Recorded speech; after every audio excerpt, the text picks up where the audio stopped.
Olá, eu sou Carlos Fernando e apresentaria os trabalhos da Meta 3, Acórdão no ETCM-SCP.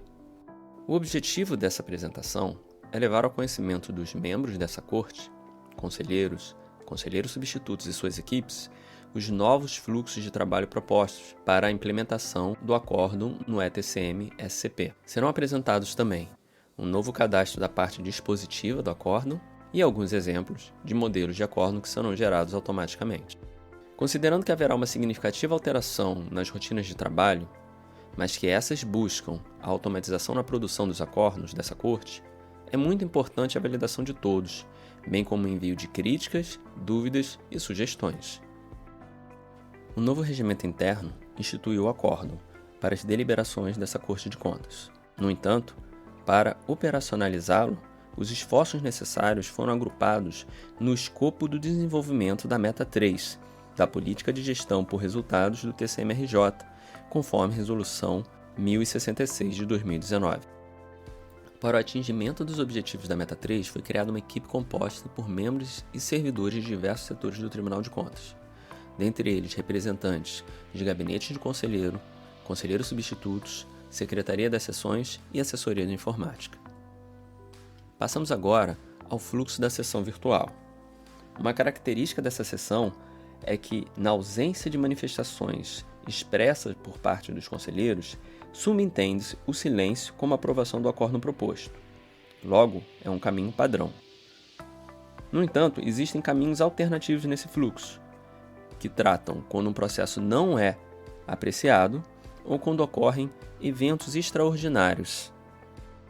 O primeiro processo desse fluxo, cadastro, relatório, voto, ementa e dispositivo do acórdão, traz alterações no processo atual, conforme se verá a seguir.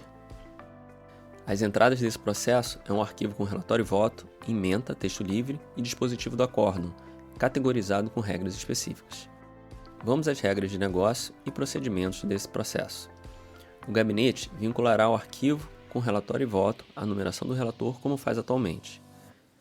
E serão cadastrados os seguintes dados no sistema: a ementa, que já existe, e essa ferramenta hoje será incorporada à ferramenta do acórdão, e o dispositivo do acórdão, parte nova, onde serão cadastrados os comandos, que serão tabelados e filtrados de acordo com o assunto geral e assunto específico do processo, a data limite, o responsável para cada obrigação ou ação proposta pelo tribunal.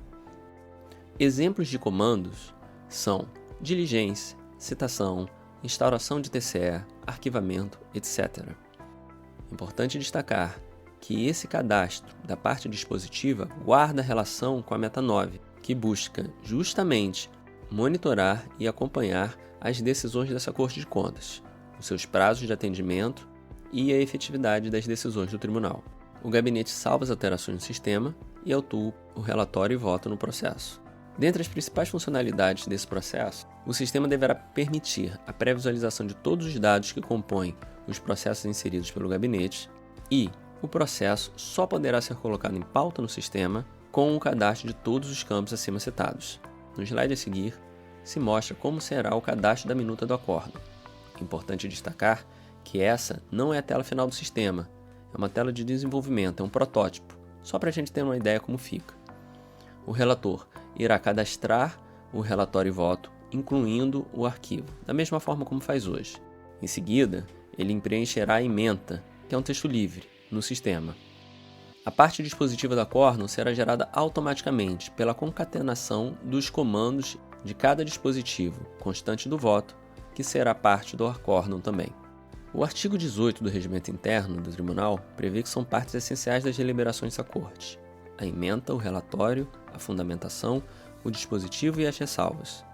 O dispositivo de um voto ou acórdão é o trecho em que são resolvidas as questões principais submetidas à apreciação, sendo geralmente a conclusão ou a decisão em sentido estrito, conforme exemplos. No primeiro exemplo, trazemos um voto onde é apreciada a aposentadoria. A parte dispositiva é esse último parágrafo, em especial quando se vota pela legalidade da concessão de aposentadoria do servidor e pelo respectivo registro nesse tribunal.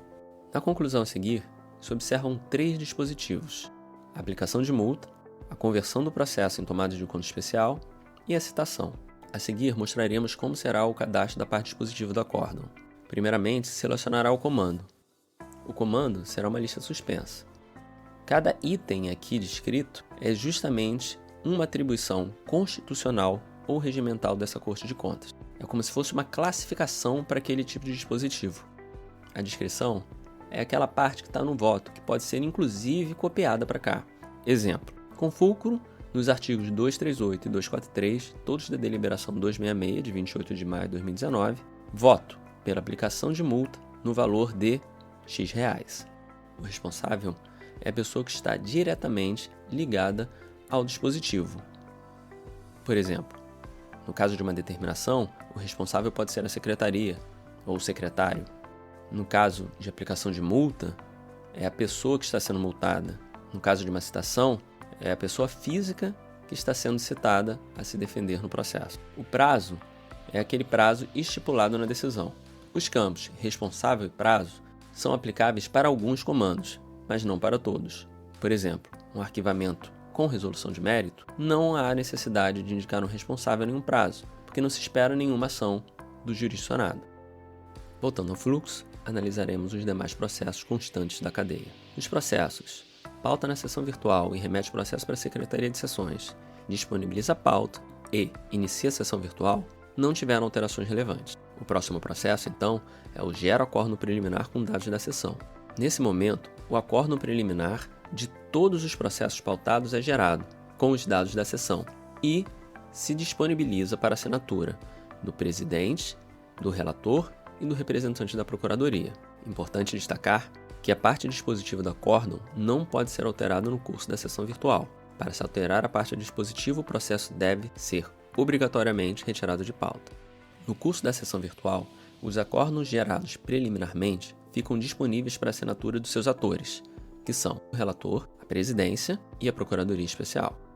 Da mesma forma que é hoje, durante a sessão virtual, é possível a manifestação dos processos. Tem dois tipos de manifestação. A primeira é aquela que retira o processo de pauta, seja pelo pedido de destaque, pelo pedido de vista ou pelo pedido de retirada de pauta. Nesse caso, os acórdãos gerados preliminarmente serão descartados, bem como as assinaturas, caso já tenham sido feitas. Outros eventos possíveis que podem acontecer são aqueles que alteram a estrutura do acórdão preliminar.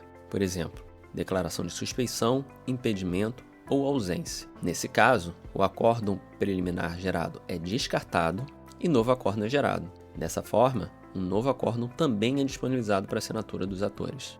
Quando a sessão é fechada, o sistema identificará os pedidos de destaque, vista e retirada de pauta, e para esses processos será descartado o acórdão e as assinaturas preliminares, e será gerada uma certidão, constando que aquele determinado processo foi retirado de pauta por um desses motivos.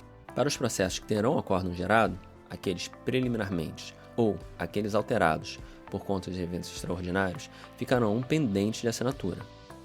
As assinaturas não serão sequenciais, mas sim simultâneas. Ficará na mesa de cada um dos atores a relação dos processos para serem assinados. Além dos procedimentos atuais, com o fechamento da sessão, o sistema negará a tramitação para fora da Secretaria de Sessões, mesmo após o encerramento da sessão, daqueles processos que não forem assinados por todos os seus atores. O sistema deverá listar as pendências e manter o acórdão pendente de assinatura. No entanto, processos que não geram acórdão não serão travados pelo sistema. É o caso dos processos que teve pedido de vista, destaque ou retirada de pauta. Assim, com o fechamento da sessão, quando o acórdão é assinado por todos os seus atores, segue-se ao processo, imprimindo e juntando o acórdão à certidão e os ofícios, gerando o extrato da ata e remetendo o processo para o seu destino. Para os processos que não geram acórdão, se imprime, se junta a certidão, se gera a ata e também se remete o processo ao seu destino. Dessa forma, apresentamos o fluxo da sessão virtual, que tem a característica que os acórdãos serão sempre gerados por unanimidade, característica dessa sessão.